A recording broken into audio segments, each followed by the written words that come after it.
কত মানুষের কত অভিযোগ, সৌদি আরবের মানুষে খাবার দেয় না। আর দেখেন আমি এই রুটিগুলো এখন সব হচ্ছে, এই যে রুটির বস্তা আছে, এগুলো হচ্ছে ছাগলের জন্য দেওয়া হয়। মানে আমাদের বাসায় একদিন যদি রুটি আমি এইখানে না ফালাই, এরকম রুটি, এগুলো সব রুটি, দেখেন এগুলো সব একদম ভালো ভালো রুটি। এগুলো খাবে কে? এগুলো এটি ছিল কালকে রাত্রের আর আজকে সকালের। এই যে রুটি সব এইখানে এখন ফালামু, মানে সকালে আর রাত্রের মিলায়া প্রত্যেক দিন আমার এতগুণ করে রুটি ফালাইতে হয়। আর সেই দেশেই কিছু কিছু মানুষ আবার না খায়ও থাকে। আল্লাহর গজব করুক যারা এরকম করে, যে খাবার দেয় না। আমি বলছি না যে আমার বোনেরা মিথ্যা কথা বলে, না, অনেক সময় অনেক বাসায় খাবার দেয় না, এটা সত্য। ওরা খাবার ফেলে দিবে, আপনাকে দিবে না, ঠিক আছে। আমি যে বাসায় থাকি সেই বাসায় না, আলহামদুলিল্লাহ আমি খেতে পারি, কোনো সমস্যা নেই।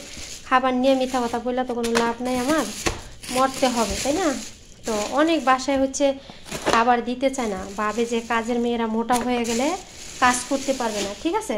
কিন্তু এইটারে আবার আমার বাংলাদেশের কিছু ভাইয়েরা খারাপভাবে নিয়ে যায়, মানে অন্য মন্তব্য করে, ঠিক আছে। ওরা মানে কেন কাজের মেয়েটা চিকনা থাকলে ওদের ভালো হয়, মানে ওরা যখন তখন ডাক দিবে, তখন দৌড়াইয়া যেতে পারবে। আর মানুষের যখন একটা মানুষের শরীরে স্বাস্থ্য বেড়ে যায়, সেই মানুষটার কাজ করতে গেলে একটু কষ্ট হয়, এটা স্বাভাবিক। অরান হয়ে যায়, ক্লান্ত হয়ে যায়, অল্প কিছুক্ষণ কাজ করলেই হাফ হয়ে যায়, এটা আপনারা সবাই জানেন, ঠিক আছে। তো এইটা নিয়েও আবার আমার কিছু জন খারাপ, আমরা 10 জনকে বলতে পারি না খারাপ, ঠিক আছে। সৌদি আরবে কিছু কিছু বোনেরা বাংলাদেশে যায় বলে সৌদি আরব এত খারাপ, মানে খাবার ইন টোটালি দেয় না। না, সবাই যে দেয় না এমন কোনো কথা না, এটাও আমি মানি না, ঠিক আছে। এই যে দেখেন এগুলো হচ্ছে সকালের নাস্তা, আমি চাইলে এগুলো খেতে পারতাম না, কিন্তু আমার পেটে কি এতগুলো যাবে? আমি খাবো। এখন আমি যদি বলি আমাকে খাওয়ান দেয় না, তাহলে তার হবে না। আমি প্রত্যেক দিন একটা ডাস্টবিনকে পুরাই খাবার ফেলে দিয়া, এই যে দেখেন এগুলো আমি সব এখন ফেলে দিব, ঠিক আছে, এই ডাস্টবিনে। তো তেমনই পরবাসে ভালো মন্দও আছে। আমি বলছি না যে পরবাসে আমরা যে সকল বোনেরা আছি সবাই ভালো, না। কিছু বোনেরা আছে ওরা হচ্ছে বাংলাদেশে থাকতেই খারাপ ছিল, বিদেশে এসে কাজ করতে পারে না, ওরাই কিন্তু বাসার থেকে বেগে চলে যায়, হচ্ছে নানা রকমের অজুহাতগুলো দেয়, ঠিক আছে। আপনারা ওদের ভিডিওতে যায় খারাপ কমেন্টস করেন, জুতা মারেন। বড় লোকদের কি সুখ, এসির নিচে বয়ে বয়ে বাতাস খায়, আর গরিব রান্না করে দাঁড়ায় রান্না করতে করতে মনে করেন জীবন শেষ। আর এই যে এরা হচ্ছে এসির নিচে বৈশা খায়া এগুলো রাইখা যায়, আর আমার হচ্ছে এখন পরিষ্কার করতে হবে। এই যে দেখেন কি সুন্দর, কি আরাম, কি মজা করে বৈশা কম্পিউটার দেখতে আছে এই এসির নিচে বৈশা আহা কি শান্তি এসির নিচে থাকতে, বুঝছেন। কার না মন চায় এসির বাতাস খাইতে? প্রাণটা ঠান্ডা হয়ে যেতেছে, বিশ্বাস করেন কি শান্তি লাগতেছে। মন চায় না এখান থেকে যাইতে, কি করবো, এখানে আসলে কলিজাটাও ঠান্ডা হয়ে যায়, বুঝছেন। এই পুরা বাড়ি বইরাই এরকম এসি আছে, কিন্তু আমার জন্য না, আমার জন্য হচ্ছে রান্নাঘরে একটা ফ্যান দেওয়া, ফ্যানের বাতাসে আরও মনে করেন রান্নাঘর আরও বেশি গরম হয়ে যায়, চুলা জ্বালানো থাকে এই জন্য।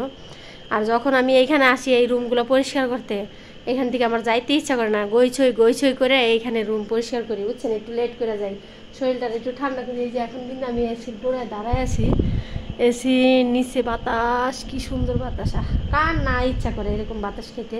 এই দেখেন না, এই যে বুড়া বৈশা হচ্ছে মোবাইল টিপতেছে, আর হ্যাঁ নানিরা দাদিরা সবাই ঘুমাইতেছে এখন হচ্ছে এগুলো পরিষ্কার করে। দেখেন কি অবস্থা করে রাখছে, পার্টিরা সব ঘুমাইতেছে, বুঝছেন, সব ঘুমাইতেছে। ঘুম থেকে উঠা দেখবে খাবার রেডি, টেবিলে বসবে, খাবার খাবে। ওই যে সকালে নাস্তা করে রাখছে, এখন এগুলো কেমনে বুঝামু আপনাদেরকে? এত গরম সৌদি আরবে, এত গরম কেন? আমি কেমনে বুঝামু? আমার যে খাইতে ইচ্ছা করে না খেপচা, আমার বান্ধবীর দেওয়া কাঁচামরিচ, এই যে দেখেন কি যত্ন করে খাই। একটা গান গাবো আমার বান্ধবীরে নিয়ে। আসসালামু আলাইকুম ওয়া রাহমাতুল্লাহি ওয়া বারাকাতুহু। আমার প্রিয় ভাই বোনেরা সবাই কেমন আছেন? আশা করছি ভালো আছেন। আল্লাহ তাআলা আপনাদের সবাইকে ভালো রাখুক, সুস্থ রাখুক। আমি আছি আপনাদের সঙ্গে প্রবাসী রিনা। আমার ভিডিওটা যে যেখান থেকে ক্লিক করছেন প্লিজ সবাই আমার ভিডিওতে একটু করে লাইক কমেন্ট করে যাবেন, চ্যানেলটা সাবস্ক্রাইব করে দিবেন, বেল বাটনটা বাজায় দিবেন, যাতে করে আমার নতুন ভিডিওগুলো আপনার কাছে পৌঁছায় যায়। তো আজকের এই ভিডিওতে কিছু কথা বলবো। সৌদি আরবের ম্যাডামেরা খাওয়ান দেয় না, খাবার দেয় না, খাবার দেয় না, খাওয়ান দেয় না, এই অভিযোগগুলো আমার অনেক বোনদের থাকে। অভিযোগগুলো আসলে 100তে 100। এইটা আমার বলতেই হবে। আমি একজন মুসলমানের ঘরের সন্তান, আমারও মৃত্যু একদিন হবে। তো কোন দিন মরে যাই বলা তো যায় না, তো সত্যটা বলে যাই। সৌদি আরবের ম্যাডামেরা আসলেই খাবার দেয় না। সত্য কথা বলতে ওরা হচ্ছে খাবারটা দিতে চায় না। কাজের মেয়েরা খাবার বেশি খাবে, গরিব বড়লোক হয়ে যাবে, গরিব ওদের মতো স্বাস্থ্য শরীরওয়ালা হয়ে গেলে কাজ করতে পারবে না। ওদের ভিতরে আসলে এই শয়তানা বুদ্ধিটা থাকে। দেখেন ওরা কিন্তু কত খাবার ফেলে দেয়। এই যে আমার নিজের হাতে আমি খাবার আপনাদেরকে মাঝে মাঝে দেখাই, কারণ এইখানে অনেক গরিব দুঃখী আছে, এই খাবারগুলো দেখলে কষ্ট পেতে পারে। তো সেই বিবেচনা করে হচ্ছে কিছু কিছু সময় আমি কিছু কিছু অংশ ভিডিওগুলো দেখাই, এই কারণে যাতে মানুষ না বুঝতে পারে আমি মিথ্যা প্রচার করছি। হ্যাঁ, সত্যটা প্রমাণ করার জন্য হচ্ছে দেখাই। দেখেন ওরা কিন্তু প্রচুর খাবার ফেলে দেয়। ওরা যদি ভালো মন মানসিকতার মানুষ হতো তাহলে কইতো আরে এত খাবার না ফেলে দিয়ে এই মেয়েটাকে মাসে 10 টাকা বোনাস দিই, এই মেয়েটাকে একটা শ্যাম্পু এনে দিই, মেয়েটাকে একটা সাবান এনে দিই, মেয়েটার পছন্দের একটা খাবার এনে দিই। আমার পছন্দের খাবারটা আমার নিজের টাকা দিয়ে কিনে আনতে হয়, তেল সাবান আমার নিজের টাকা দিয়ে কিনে আনতে হয়, ওষুধগুলো আমার নিজের টাকা দিয়ে কিনে আনতে হয়, ওরা দেয় না। ঠিক আছে, এই যে কষ্ট করি মাস শেষে টাকা পাই, সেখান থেকে হচ্ছে নিজের ডাক্তারির খরচ, তারপরে তেল সাবান, এমনি এমনি মনে করেন টাকা অর্ধেকই শেষ হয়ে যায়। তো যাই হোক, আমি একজন অসুস্থ মানুষ, সত্যটা বইলা গেলাম। আমার অনেক বোনেরা হচ্ছে অভিযোগ দেয় যে খাবার দেয় না, খাবার দেয় না, এই অভিযোগটা 100তে 100 সত্য। আর ভিন্ন ভিন্ন যে অভিযোগগুলো মানে অন্য অন্য অভিযোগগুলো দিয়ে থাকে যে মিথ্যা কথা বলে, সেগুলো আসলে একদমই মিথ্যা। সেটা কেন বলছি, কারণ এই সৌদি আরবের ম্যাডামেরা কিন্তু আমাদের থেকে দেখতে কম সুন্দরী না, বরঞ্চ আমরা ওদের পায়ের আঙ্গুলের যোগ্যতাও না। মানে ওদের পাউটুকে যতটুকু সুন্দর আল্লাহ তাআলা দিয়েছেন, আমাদের পুরো শরীরেও তা নাই। কারণ ওদেরকে দেখতে মনে করেন যে কি একটা পুতুল। মাঝে মধ্যে হচ্ছে আমাদের বাসার বাচ্চা আর পুতুল, দেখবেন একটা বড় পুতুল আছে আমার ম্যাডামের নাতিনের, ওই পুতুলটা আর ছোট বাচ্চাদেরকে এক জায়গায় দাঁড়াইলে আমি কোনটা পুতুল কোনটা সত্যিকারী অর্থে মানুষ সেটা খুঁজে বাইর করতে পারি না, সত্যি বলছি। তো সেই জায়গার থেকে বলছি যে ওই কথাগুলো শুধু ফাও, ওই কথাগুলো যেই সকল মেয়েরা বলে যে খারাপ হ্যান ত্যান, এগুলো জাস্ট ভাইরাল হওয়ার জন্য, বুঝছেন, আর নয়তো আর কোনো কিছুই না। কিন্তু খাবারের কষ্টটা অনেক বাসায় আছে, অনেক বাসায় খাবার দেয় না। এরা এত শয়তান, মনে করেন খাবার ফেলে দিবে। এই যে দেখেন আমি কিন্তু খাবার একটার পর একটা ফেলে দিচ্ছি। ওরা মনে করেন 1 কাপ দুধ চা বানাইলো, হাফ কাপও খাবে না, 2টা চুমুক দিবে, বাকিটুক হচ্ছে বেসিনে ঢালো। হ্যাঁ, তারপরে 1 প্লেট খাবার নিয়ে বসলো, অর্ধেক খাইলো, অর্ধেক হইলো বেসিনে ঢালেন। এইভাবে হচ্ছে ওরা খাবারের জিনিস নষ্ট করে। পোশাক মনে করেন ওরা সকালে যেটা পরছে বিকালে সেটা পরে না, সেটা হচ্ছে ময়লার ডাস্টবিনে ফেলবে, কাজের মেয়েকে দিবে না। আমাকে দেখেন মাঝে মধ্যে ভিডিওতে 2টা হিজাব পরে পরে আমি ভিডিও করি, লজ্জা লাগে ক্যামেরার সামনে আসতে, কিন্তু আমার হিজাব আছে আলহামদুলিল্লাহ, পরতে পারি না। এদের জন্যই পরতে পারি না, সত্যি কথা। এরা হচ্ছে ভালো একটা পোশাক পরলে কাজের মেয়ে, ও বাবা, চোখ মনে করেন একবার এই তেরছা করে তাকায়, একবার সোজা করে তাকায়, একবার লম্বা করে তাকায়, একবার বেঁকা করে তাকায়। মানে কাজের মেয়ে এত সুন্দর জামা কাপড় পরবে কেন?